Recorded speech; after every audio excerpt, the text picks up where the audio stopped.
Começa agora o curso bíblico interativo As Profecias de Daniel. Apresentação: Pastor Arilton Oliveira. Olá, queridos amigos da Rádio Novo Tempo, que bom poder cumprimentar a todos vocês nessa tarde de sábado.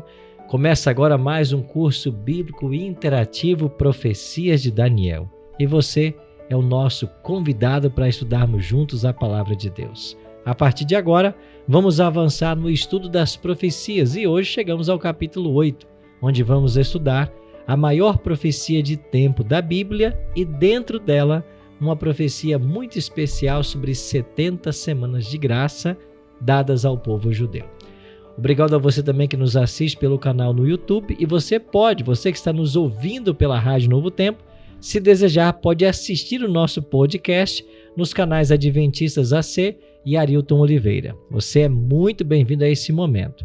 Estamos aqui prontos com vários amigos para mais esse momento de estudo da Palavra de Deus. Eu queria apresentar para você o time que vai estar conosco hoje estudando essa profecia. Pastor Wallace Sterce, tudo bem, Pastor Wallace? Oi, Pastor Arilton.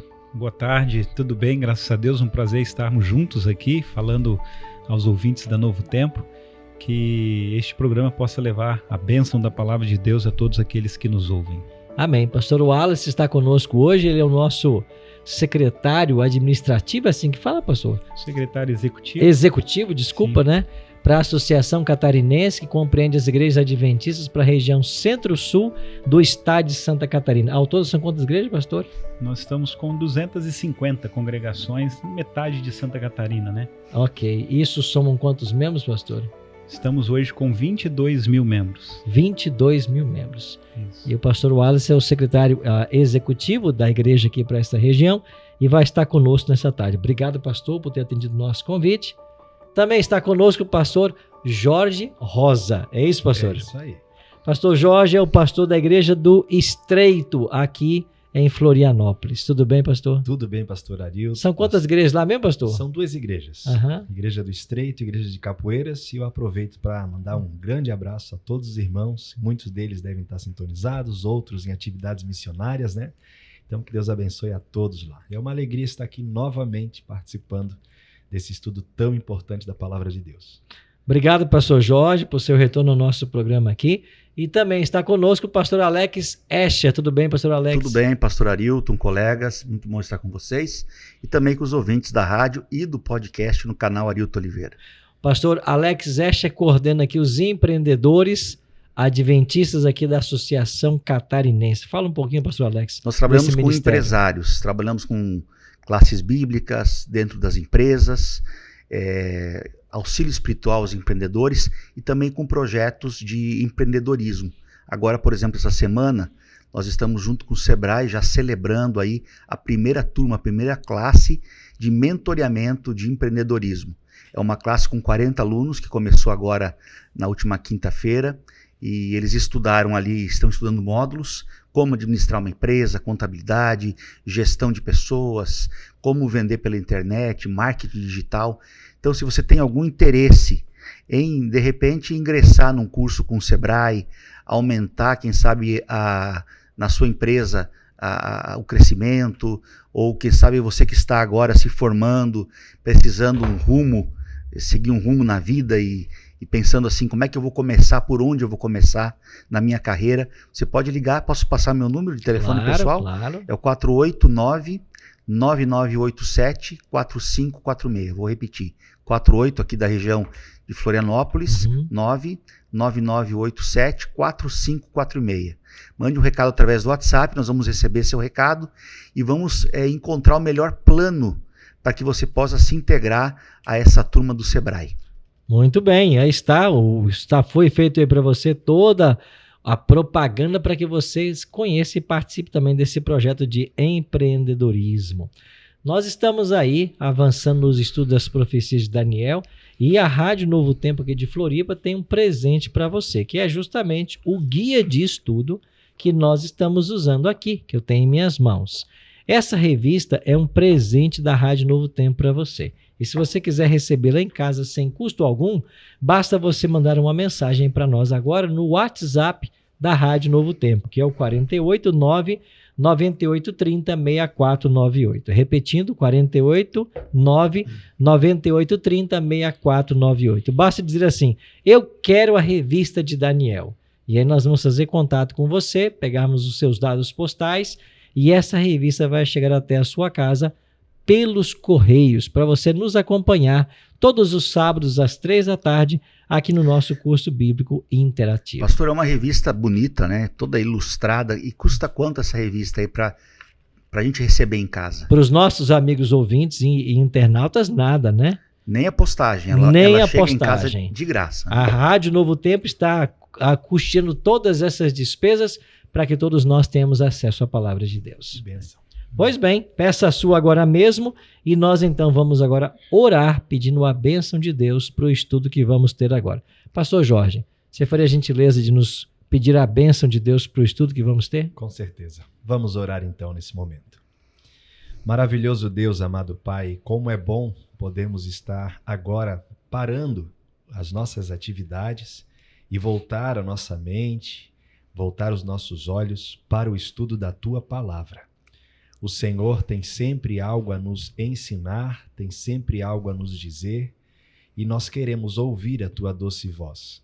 Que Tu sejas o grande professor deste estudo e que todos juntos aprendamos mais da Tua Palavra e assim a nossa fé seja fortalecida em Cristo. Em nome de Jesus. Amém. Amém.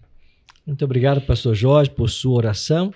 Pois bem, amigos, estamos avançando nas profecias de Daniel, chegamos ao capítulo 8 e o tema de hoje, vamos aprender um pouquinho sobre a purificação do santuário, a maior profecia de tempo da Bíblia e dentro dessa profecia, um período específico de tempo que foi destinado à nação judaica. Eu queria começar com uma pergunta aberta para todos os convidados. O que significava a purificação do santuário lá para o povo de Israel naquele tempo?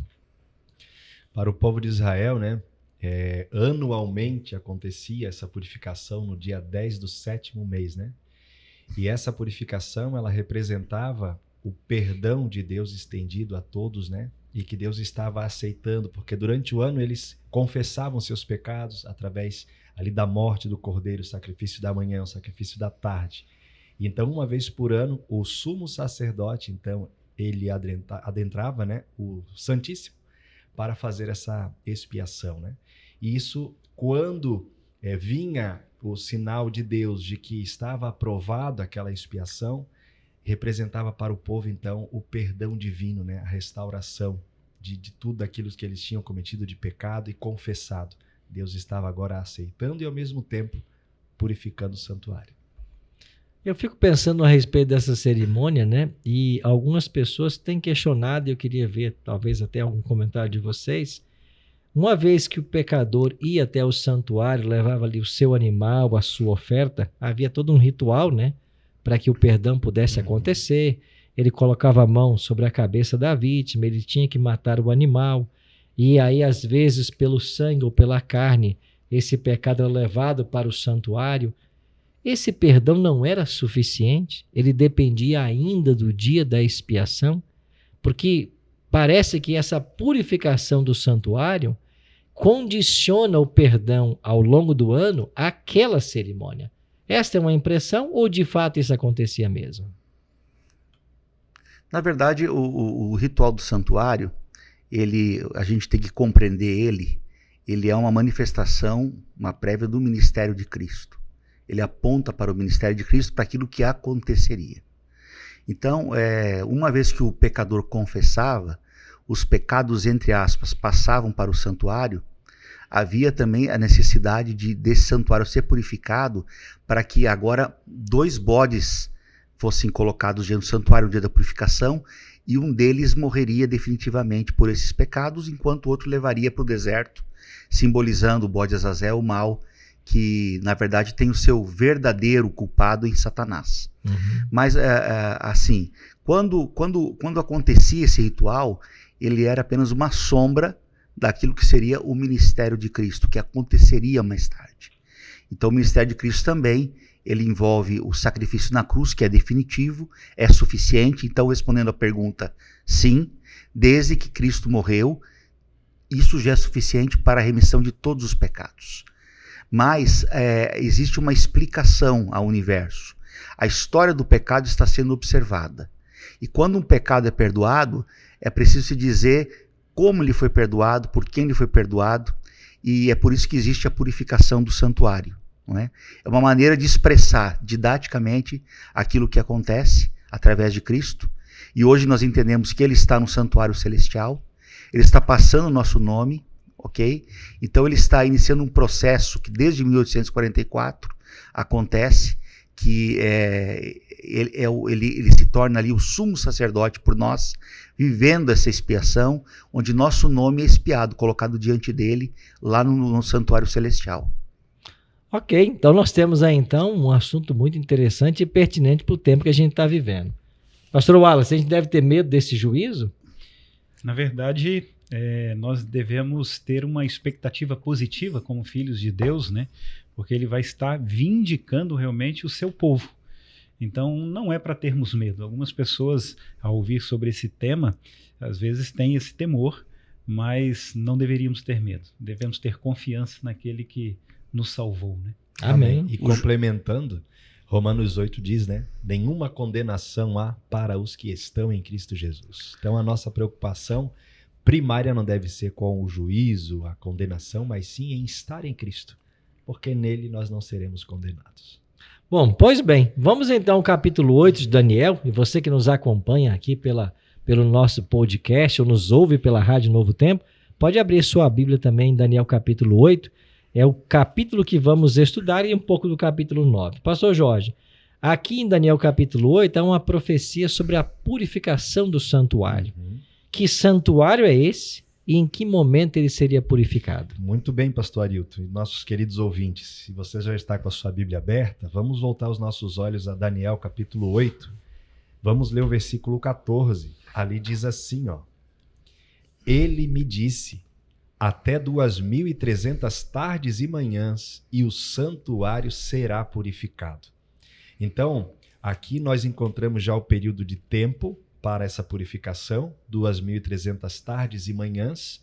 Já foi feito estudo no sábado passado dessa temática, e já foi visto ali a questão também do tempo, né? Que não são dias, mas em estudos proféticos, esses dias se transformam em anos. Então, serão então 2.300 anos, né?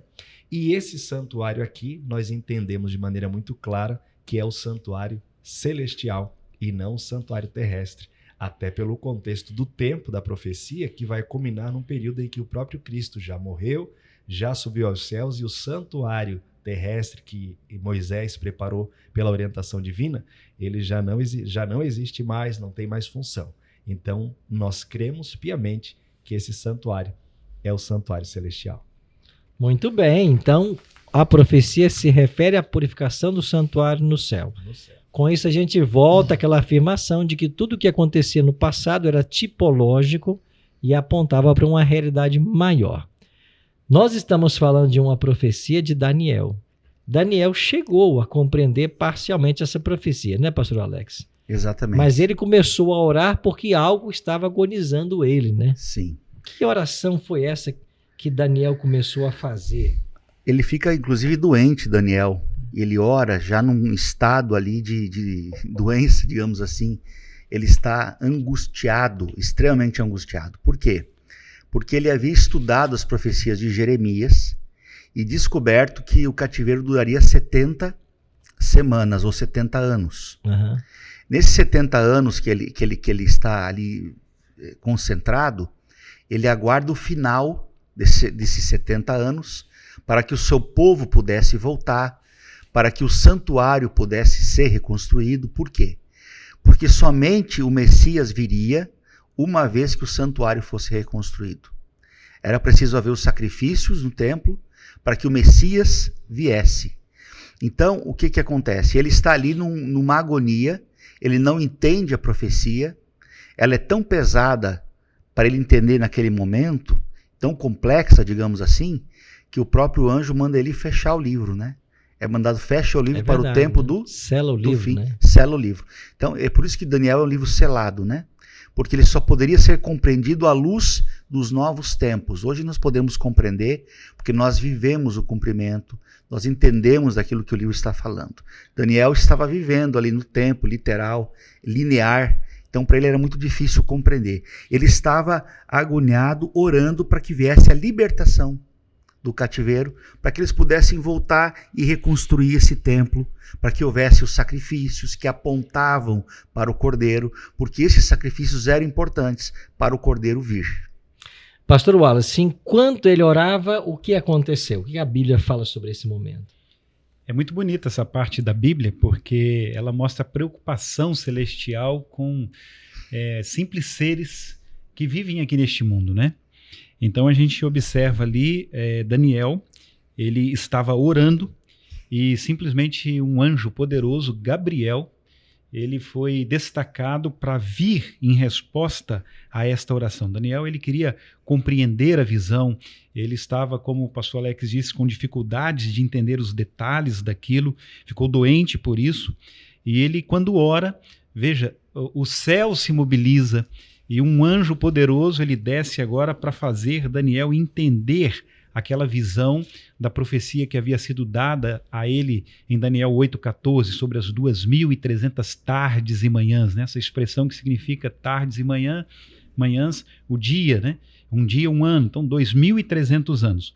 Mas veja que o anjo, ele é didático ali agora, e Daniel talvez não pudesse compreender toda a profundidade, os detalhes, tempos que estavam muito à frente, o tempo do fim.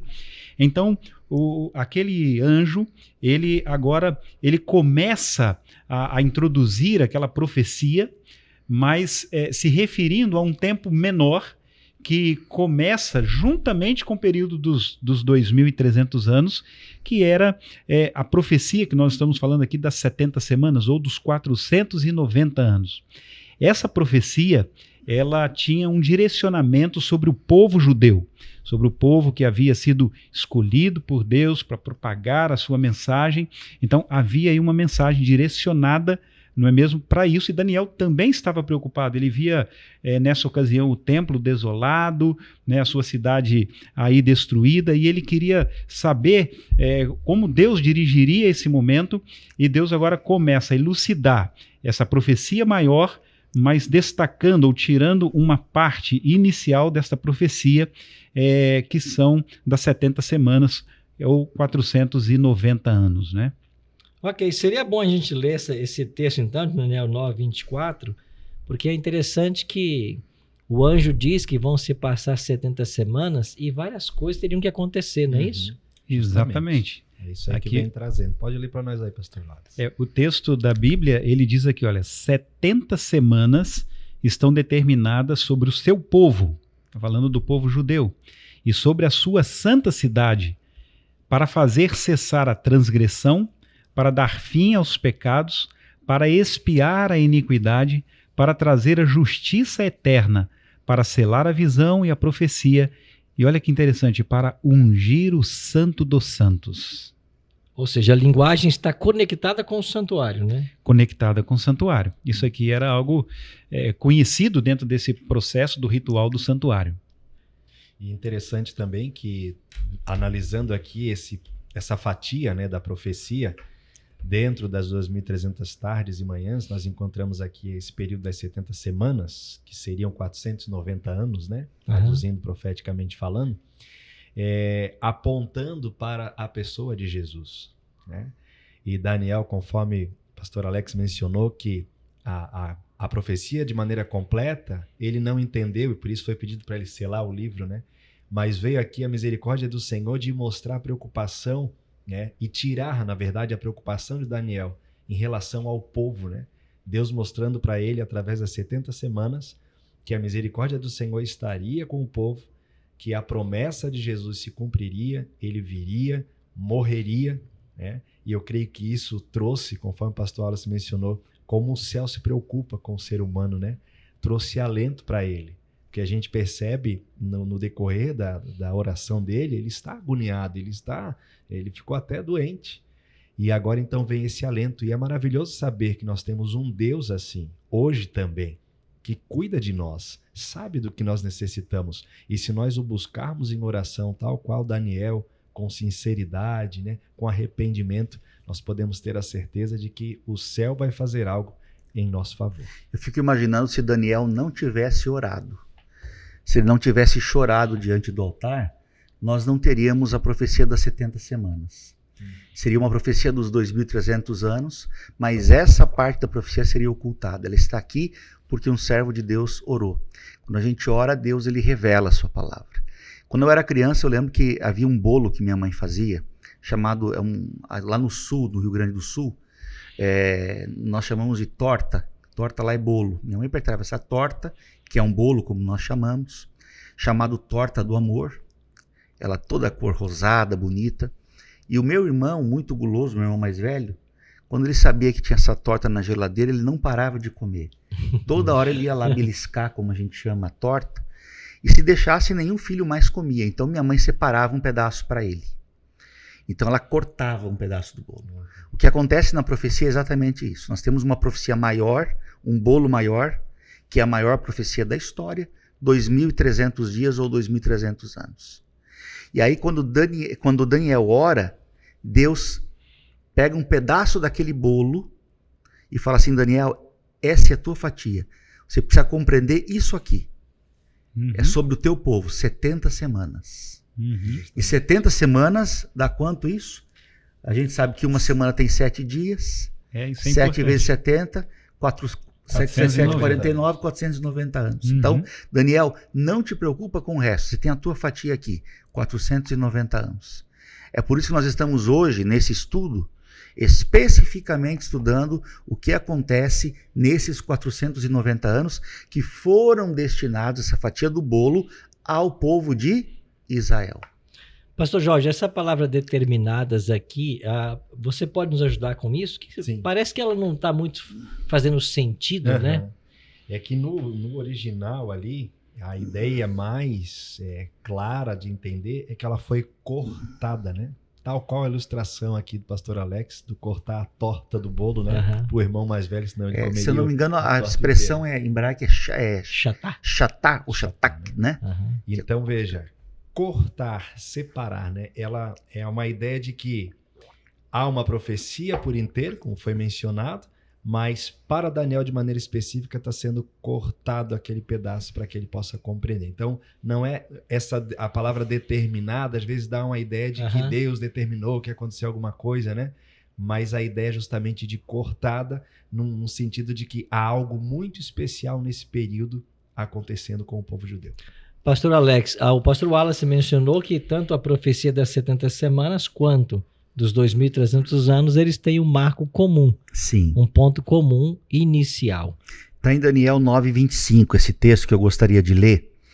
Lá em Daniel 9:25, nos é dito quando começaria o período das 70 semanas, a fatia do bolo de Daniel. Entendendo que é um bolo só, ou seja, quando começa as 70 semanas, também começam 2.300 anos. Começam ao mesmo tempo. Só que a primeira fatia de Daniel, que é o primeiro período, o primeiro espaço de tempo, é marcado aqui o começo dele. E lá diz assim, Daniel 9:25, para quem está em casa. Sabe e entende, desde a saída da ordem para restaurar e para edificar Jerusalém, até ao ungido ao príncipe, 7 semanas e 62 semanas.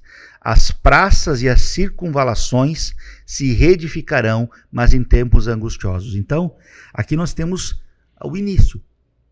Daniel foi dito a ele, olha, quando você observar que os muros forem reconstruídos, ou seja, o povo de Israel estava em cativeiro, eles estavam em Babilônia. Jerusalém estava deserta, Jerusalém estava destruída, o templo havia sido destruído. Então, no momento em que esse templo, que esses muros fossem reconstruídos, que saísse uma ordem para reedificar, e por que precisaria sair uma ordem?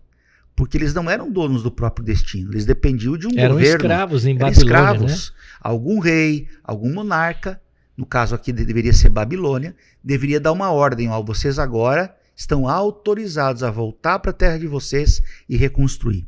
E se a gente vai à história, a gente descobre que essa ordem lá aconteceu. Existem 3 datas, né? Mas a que nós usamos, que é a que se qualifica, que foi a mais determinante, é do ano 457, dada pelo rei Artaxerxes, para a reconstrução de Jerusalém. Eu já ouvi várias pessoas dizerem: por que vocês usam a data de 457? Ela é determinante, ela é importante, mas existem outras 2, né? Por que vocês não usam uma das outras 2? Porque somente essa data se encaixa na profecia. Nós temos o final dela. Nós sabemos que no final da última semana, Estevão foi apedrejado, que marcou no ano 34 o final do bolo daquela fatia de 70 anos. Então, para se encaixar ali, indo do final para o começo, cai em 457, que é, obviamente, a data mais exata por todo o contexto histórico do que estava acontecendo ali. Além do mais, que essa data foi a que deu a maior autonomia realmente para que eles pudessem concretizar aquilo que estava profetizado, né, a respeito dessa reconstrução de Jerusalém. As outras, elas eram limitantes, né? Só para citar aqui, então, as 3 que a gente está falando. A primeira foi a Ordem de Ciro, que foi em 537 a.C., está em Esdras 1:1-4. O segundo, durante o reinado de Dario I, no ano 519. E o terceiro, então, que foi a mais significante, que foi de Artaxerxes, 457, que está em Esdras 7:1-26. Então, assim, houveram 3, mas essa foi a mais determinante, foi aquela que deu o start, né? Eu gosto muito de um verso da Bíblia que aparece no livro de Esdras, Eu gosto muito desse texto também, que eu aprendi com o pastor Arilton. Olha que interessante. Em Esdras capítulo 6, verso 14, você tem um texto onde vão aparecer os 3 decretos reunidos, né? Isso nos mostra, nos induz a ideia de que um decreto foi se acumulando ao outro, né? Esdras 6:14. Não só isso, né? Aqui diz claramente que tudo estava acontecendo por direção divina, né? Esdras 6:14 diz, né? Os anciãos dos judeus iam construindo e prosperando em virtude do que profetizaram os profetas Ageu e Zacarias, filhos de Ido, reconstruíram o templo e o terminaram segundo a ordem do Deus de Israel. Primeiro quem manda é Deus, né? E segundo o decreto de Ciro, de Dario e de Artaxerxes, reis da Pérsia. Então você tem um único verso. Tem um conjunto de decretos, Aham. então não faz sentido partir do primeiro, né? Sim. Porque o terceiro... O primeiro incompleto, o segundo incompleto, Eles vão se sobrepondo, né? Justamente. E é espetacular que Deus tenha deixado isso registrado aqui, né? Não é? E aí, historicamente, essa data está para quando, então? Quando foi esse decreto de Artaxerxes? Você chegou a mencionar o período? 457, 457 né? antes de Cristo. Então, 457 é o ano base para tanto a profecia das 2.300 tardes e manhãs, em que o santuário seria purificado, quanto o período das 70 semanas que foi dado à nação judaica para que eles realizassem aquelas 6 coisas, né? Que o pastor Wallace leu para a gente. Interessante que eles falam, o anjo fala assim a Daniel: olha, é 7 semanas, 62 semanas. Por que ele separa 7 semanas? Ou 7 semanas, 49 anos? Porque foi o tempo que demorou para terminar a construção, a reconstrução de Jerusalém. Exatamente. Eu vejo que é milimetricamente profético, se encaixa perfeitamente na questão do tempo. A profecia não adivinha, ela acerta, né? Ela acerta. Bom, você está em casa e perguntando assim, nossa, quantas datas, né? Será que eu vou gravar tudo isso? Bom, você pode gravar sim. E se você não gravar, peça a nossa revista. A gente está usando ela aqui na rádio, é um presente da Rádio Novo Tempo para você. Basta mandar uma mensagenzinha para o WhatsApp da Rádio Novo Tempo Floripa, 489-9830-6498, tá? Manda para nós aí a sua mensagem de WhatsApp, peça a sua revista, nós vamos mandar pelo correio e ela vai chegar na sua casa sem custo algum. Pastor Wallace, por que o anjo dividiu essa profecia das 70 semanas em períodos? Eu gostei bastante daquela ideia que o pastor Alex mencionou ali, né, do bolo.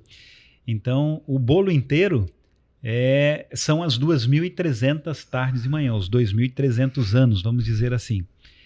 Ele retira uma fatia desse bolo, né, que são os 490 anos ou 70 semanas. Então, só recapitulando, 70 semanas, cada semana tem 7 dias, 70 semanas, vezes 7 dias, 490 dias. Como um dia em profecia equivale a um ano, né, a Bíblia mesmo traz esse princípio, nós temos aí os 490 anos. Mas o anjo, ele dividiu essa fatia dos 490 anos em 3 fatias. Então ele subdividiu, né? Então aquela fatia retirada da fatia maior, ela agora é subdividida em 7 semanas, como o pastor Alex aqui mencionou. Por quê? O que tinha de interessante aqui? Nesses quase 50 anos, 49 mais precisamente, foi o tempo que foi levado para aquela cidade e o templo ser edificado, né? E depois você tem ali as 62 semanas, que é um período que faz uma separação levando a uma última semana, para completar 70.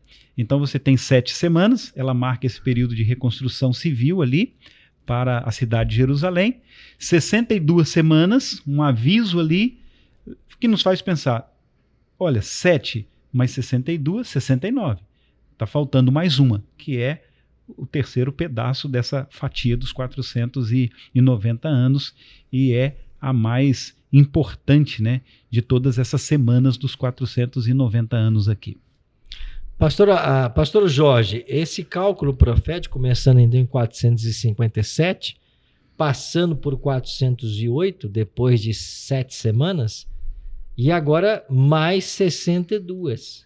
Aonde vamos parar com essas 62 semanas? Que evento assinala o fim do segundo período que o anjo dividiu a profecia? Certo.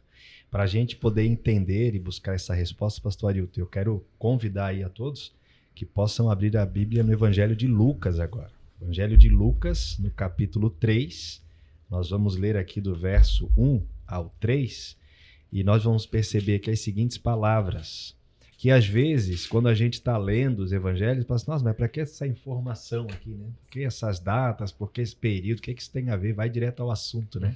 Mas a gente vai vendo a maneira didática de Deus deixar as coisas claras para aqueles que querem compreender a profecia.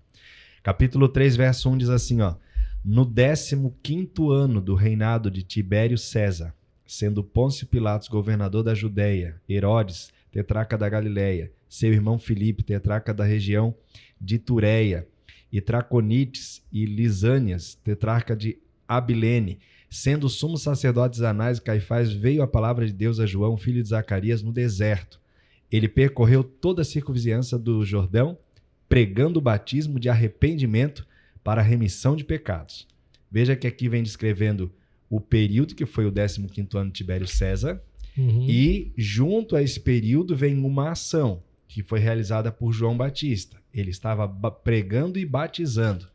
E é justamente nesse período de pregar e batizar que nós encontramos no verso 21 do mesmo capítulo, aconteceu que ao ser todo o povo batizado, também o foi Jesus. E estando ele a orar, o céu se abriu, o Espírito Santo desceu sobre ele. Enfim, vem descrevendo o batismo de Cristo. Percebemos então aqui, pastor Arilton, colegas, os queridos ouvintes, que essa profecia, ela vai culminar as 62 semanas que faltavam ali, ela vai culminar justamente com o início do ministério de Cristo, né? Tibério César, ele foi o segundo imperador romano, né? Pertencente à dinastia Júlio-Claudiana. E o 15º ano de Tibério César é justamente o ano 27 depois de Cristo. Ou seja, este foi o ano do batismo de Cristo, quando ele recebe a unção do Espírito Santo, conforme lemos aqui, e Mateus 3,16 também menciona isso. E Jesus estava então com cerca de 30 anos, né, ao iniciar o seu ministério terrestre. E assim, então, nós entendemos que as 62 semanas, elas se completam justamente com o início do ministério de Jesus, que a gente vai ver daqui a pouco dentro da profecia, algo muito especial sobre essa semana, né? O período ali do ministério de Cristo. Agora, quando estudamos essa profecia, dá um nó na cabeça, né? Porque você falou aí do ano 27, mas depois Cristo já está com 30 anos, né? E as pessoas ficam confusas, né? A gente acaba confundindo a data de batismo com data de morte. Por que há essa discrepância? Não é o ano cristão agora, a era cristã? Não deveria coincidir, né? Quando foi marcada, quando se foi estudar para a gente entender, o mundo estava se tornando cristão. E aí começou a se falar numa era cristã, depois de Cristo, antes de Cristo. Quando isso foi marcado com um erro de 3 anos, né? Então hoje, por exemplo, nós não estaríamos no ano de 2024, nós estaríamos no ano de 2027, seria isso, né? Porque seriam com 3 anos de diferença. Sim. Né? Lá, então, quando se montou a data, na verdade, o ano 1 da era cristã foi marcado, já era ano 3. Houve um erro de marcação na reconstrução do que nós chamamos hoje do depois de Cristo, né? Mas só voltando para essa ideia aqui que foi falada, o final das 62 semanas marcam a última semana ali, que é o ministério de Cristo, não é? Quando a gente volta a Daniel, depois de falar do início da profecia, quando nós lemos ali no capítulo 9, verso 25, que seria dada uma ordem para restaurar e edificar Jerusalém, no verso 26 e 27 tem a continuação. Diz ali, ó, depois de 62 semanas, será morto o ungido, e já não estará. E o povo de um príncipe que há de vir destruirá a cidade e o santuário. E o seu fim será num dilúvio. E até o fim haverá guerra, desolações são determinadas. Ele fará firme aliança com muitos por 1 semana. Olha que interessante. Na metade da semana fará cessar o sacrifício. Na metade da semana, hein? E também a oferta de manjares. E sobre a asa das abominações virá o assolador, até que a destruição que está determinada se derrame sobre ele. Então nós temos aqui informações preciosas para entender a última semana ali, depois das 62. Vem as 7, né? Depois das 62. E daí a última. 69, falta uma. O último pedaço do bolo. E ela começa exatamente com o ungido, né? O ungido é o batismo de Jesus nesse ano 27. Os príncipes, quando eram ungidos, lembra Davi e outros, ele era derramado sobre ele um óleo especial, ele tinha a unção para iniciar o ministério, o reinado. Quando é que Jesus começa o seu reinado? Os 3 anos e meio de Jesus começam ali, no batismo. É a partir do batismo que a gente vê Jesus indo para o deserto, sendo tentado, e ali ele começa então a argimentar os discípulos, ele começa o seu ministério realmente efetivo, ou seja, o reinado de Jesus começa no batismo. Ele é ungido ali no batismo. Interessante vermos a profecia, e agora a gente precisa avançar um pouco mais. Ele faria firme aliança com muitos por 1 semana, né? Você leu aí Daniel 9, 27. Mas como que ele fez aliança com muitos por 1 semana, se ele mesmo não ficará até o final? Parece que no meio dessa semana ele é tirado. Morre. Tirado o sacrifício, diz aqui. Então, qual é a data então da morte de Cristo? A data, ele tinha 33 anos e meio quando morreu, e nós, no ano 34 termina a semana, então 31. É no ano 31 que ele vem a falecer. Então no ano 31 ele falece, só que o que acontece? Os discípulos permanecem com o ministério dele.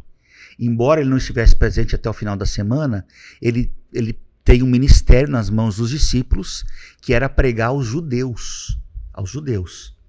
O que acontece que marca o final das 70 semanas? Acontece um episódio.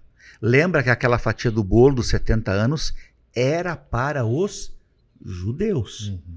Por que chega ao final?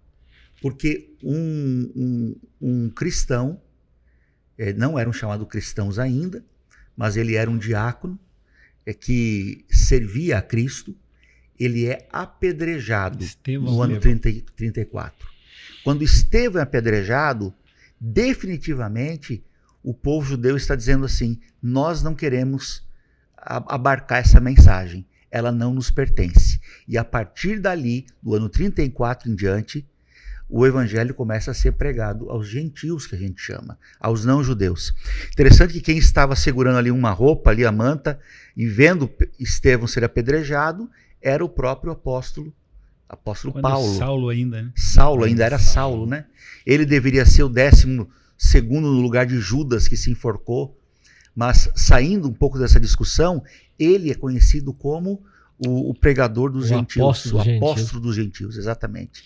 E a igreja cristã, ela assume então esse papel, né, que estava sobre o povo judeu, e ela se torna agora propagadora, né, das boas novas do evangelho em todo o mundo, né? Exatamente. E vale lembrar que, claro, Deus aqui, ele não rejeitou os judeus no sentido de que eles não têm mais oportunidade de salvação, né? Vale ressaltar que Deus, na verdade, findou com eles a aliança que havia iniciado e que, infelizmente, eles rejeitaram. Então, o sacerdócio agora ele é de todos os crentes, né? E agora, aos olhos de Deus, o gentio ou o judeu, dentro do plano da salvação, o olhar de Deus é o mesmo. Porque agora o cumprimento da aliança de Deus em enviar Jesus para morrer pelo povo se cumpriu, né? E aí, dentro do que vocês mencionaram, ali quando Jesus morre, na metade da semana, porque o texto diz, né, que ele firmaria uma aliança com muitos, né, fará uma firme aliança com muitos por uma semana. Na metade da semana, fará cessar o sacrifício e a oferta de manjares. Interessante que Paulo depois vai dizer que Jesus veio na plenitude do tempo, né? Então veja que o plano da redenção foi um plano muito bem elaborado pelo céu, com tudo acontecendo dentro do seu tempo. Não foi uma coisa jogada, sem planejamento, vamos ver o que vai acontecer. Isso é maravilhoso saber que nós temos um Deus que planeja, que é organizado e que com muito amor nos salva, né? E se assim a gente vê o cumprimento com tantos detalhes dessa profecia, nós podemos ficar tranquilos e seguros com as profecias que ainda hão de se cumprir, porque de fato Deus vai se levantar e fazer o que tem que ser feito. E naquele momento, pastor Jorge, da morte de Jesus, no ano 31, o véu do templo se rasga, né? E ele faz realmente cessar aquele sacrifício, aquela sombra, né? Aquilo que era um tipo, ele encontra agora o seu antitipo, né? Em Jesus, que João mesmo havia dito que era o Cordeiro de Deus que tira o pecado do mundo, né? Então tudo aquilo que havia sido programado o foi até aquele momento. Dali em diante não havia mais aquela necessidade, né? Interessante como o discurso de Cristo é coerente com a profecia, né? Quando a gente vai para Mateus capítulo 10, nós temos a instrução de Jesus aos discípulos. Aqui você tem o chamado dos 12, e a partir do versículo 5 diz assim... É Mateus 10? Mateus capítulo 10.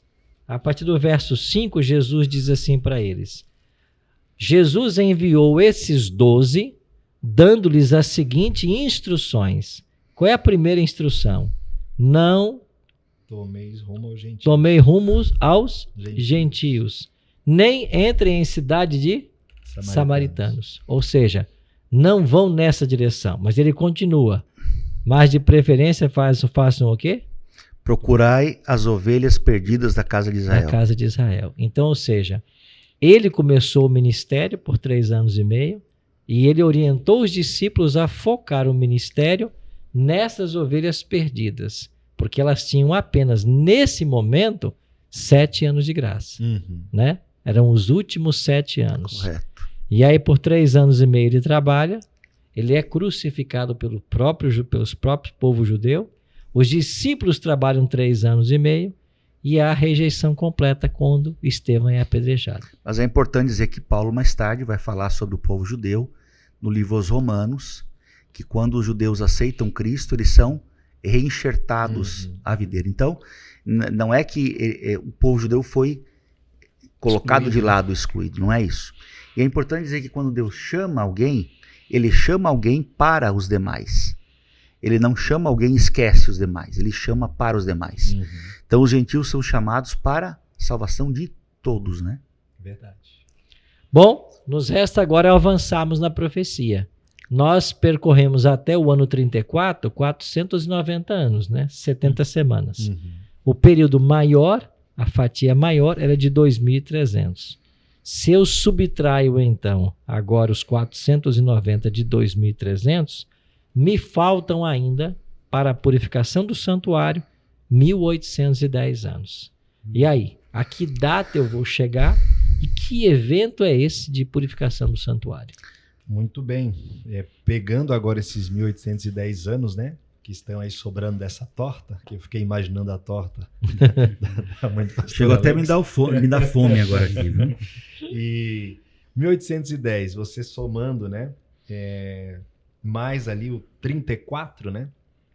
Nós temos ali 34 depois de Cristo. Você tem mais 1810 para frente.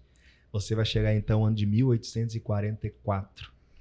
E esse foi um ano muito marcante para o povo de Deus, principalmente na América do Norte, onde Guilherme Miller, estudando essa profecia, né, e ele não tinha os recursos que nós temos hoje. Hoje você fizer uma busca aí... No Google, né? Você tem muita informação. Uhum.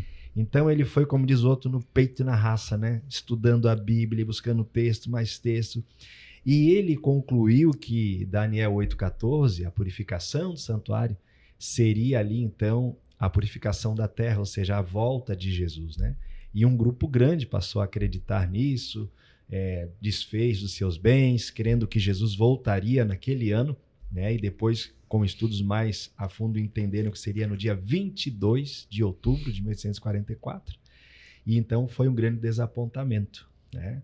Então nós entendemos que o ano de 1844, ele fecha as 2.300 tardes e manhãs, e para Guilherme Miller e os seus seguidores, que foi um momento, uma data de desapontamento, foi para outros motivo de mais investigação bíblica, né?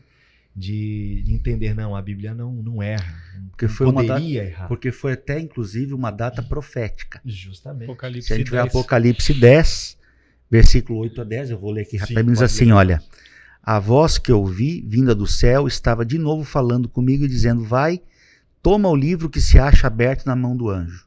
Que livro é esse? De Daniel. De Daniel, que havia sido selado. Agora ele estava aberto, porque em Apocalipse 5 nos é dito quem é digno de abrir o livro, e aparece o cordeiro, o leão, ao mesmo tempo Jesus ali como cordeiro e leão. Uhum. O livro é aberto ali em Apocalipse capítulo 5. E ele não era para ser aberto no tempo de Daniel, era no tempo do fim. No né? tempo do fim, por isso Apocalipse e Daniel, eles são, a gente chama livros Co-irmãos. apocalípticos, de profecias apocalípticas, né? Enquanto os profetas maiores e menores, na listagem, Zacarias, Jeremias, são profecias messiânicas.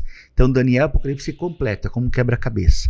E continuando aqui, ali, Apocalipse 10 diz assim, então eu vi esse anjo, com o livro aberto na mão, em pé sobre o mar e sobre a terra.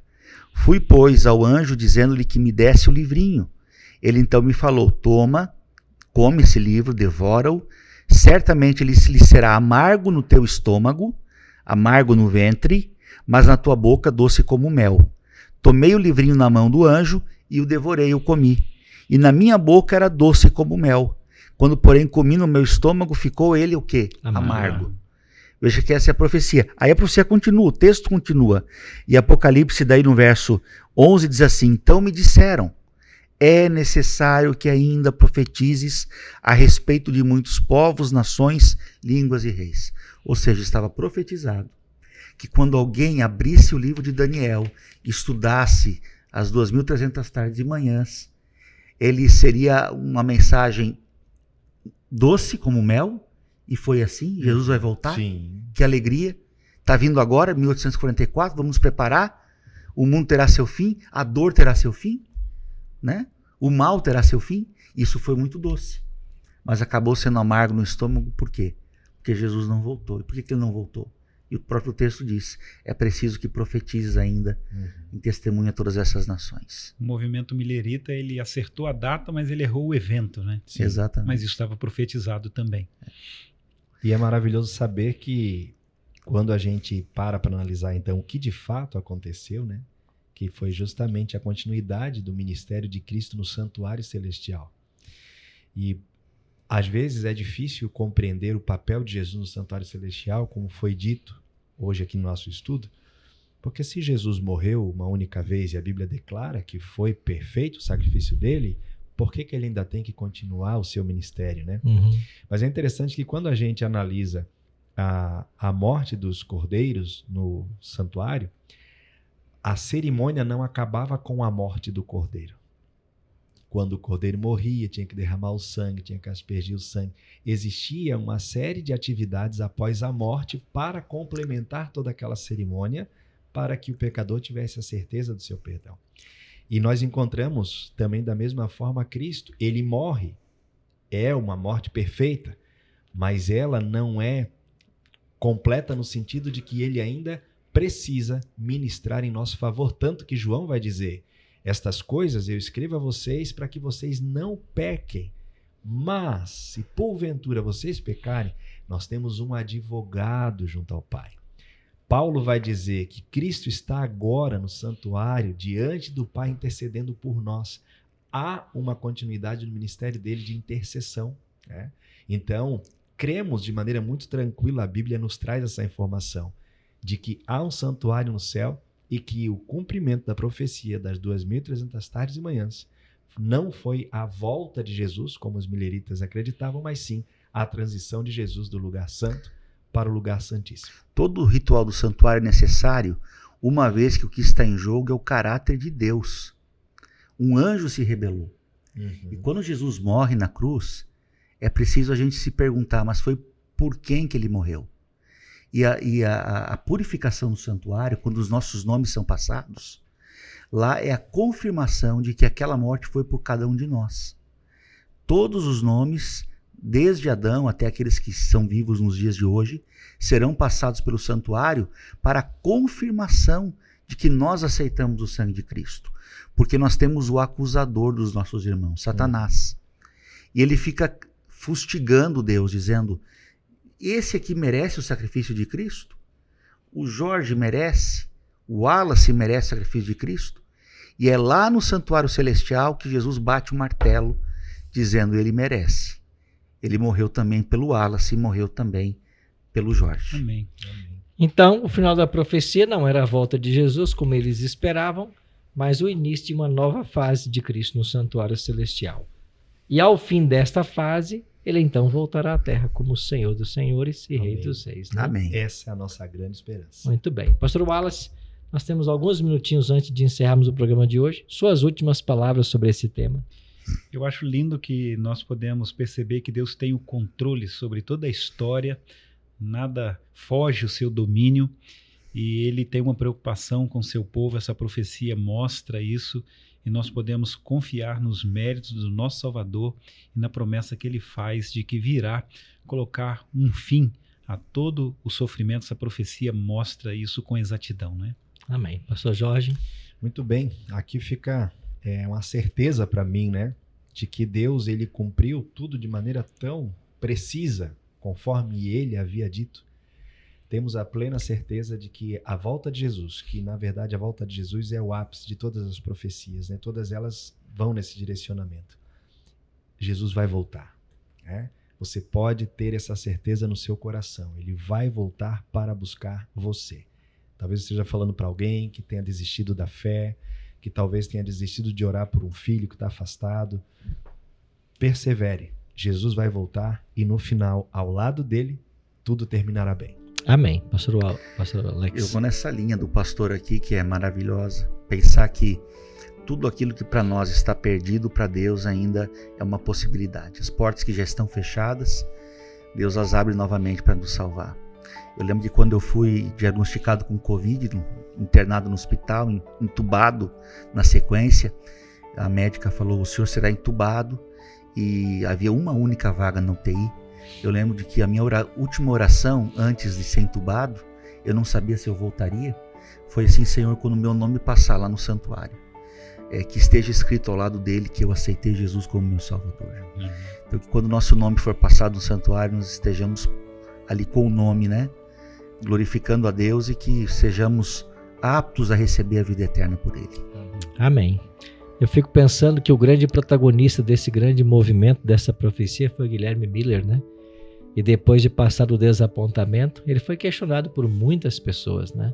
Você pregou um engano, né? Um erro, e aí ele não voltou. E agora, quando é que ele volta, né? E ele tinha uma resposta. Ele volta hoje, até que ele venha. Amém. Então esse é o dia da volta dele, né? É por isso que Hebreus capítulo 4 diz: hoje, se ouvirdes a sua voz. Então é um apelo para você que nos assiste pelo YouTube, para você que nos ouve pela Rádio Novo Tempo. Desde 1844, Jesus está agora no segundo compartimento do santuário celestial. E lá ele executa juízo. Um juízo que, de acordo com o livro de Daniel, é a favor dos santos. E quando ele terminar esse juízo, ele deixará o santuário e voltará à terra em glória e majestade para buscar aqueles que o aceitaram como Senhor e Salvador. Que essa seja a nossa decisão nessa tarde de sábado. Pastor Alex, ora pra gente, nos despedindo hoje então. Podemos orar? Querido Deus, muito obrigado, porque o sacrifício de Cristo é suficiente. Ele é o centro das Escrituras. Ele é o responsável por que nossas vidas elas não sejam em vão. Nós cremos no sacrifício, mas também entendemos que nesse momento Jesus está no santuário celestial, intercedendo. Desde 1844, quando se iniciou a purificação do santuário, Jesus é o nosso sumo sacerdote. Que Ele possa, quando passar nosso nome, carimbar o nosso nome para a salvação. Amém. Amém. Que possamos, através do sangue de Cristo, herdar a vida eterna. Se alguém desesperançado, se alguém cansado, se alguém que já perdeu a fé, que está nos ouvindo essa tarde, que na força e no poder de Cristo, no sangue de Jesus, essas pessoas possam voltar, elas possam firmar-se na verdade, aguentar agora a última provação sobre essa terra, até que Jesus volte. Amém. Nos abençoa, Pai, a todos que estamos aqui, os pastores, aqueles que estão nos ouvindo, os amigos pelo YouTube. Nós pedimos as tuas maravilhosas bênçãos em nome de Jesus. Amém. Amém. Amém, Senhor. Muito obrigado, querido amigo, por sua companhia no Interativo de hoje. Lembrando que a gente volta no próximo sábado, nesse mesmo horário, para mais um capítulo das profecias de Daniel. E amanhã nós te esperamos às 8 da noite na Igreja Adventista Central de Tubarão para aprofundarmos o assunto que hoje nós aqui estudamos. Rua Luiz Martins Colasso, 570, no centro de Tubarão, ao lado do Colégio Adventista. Você é o nosso convidado. Até lá.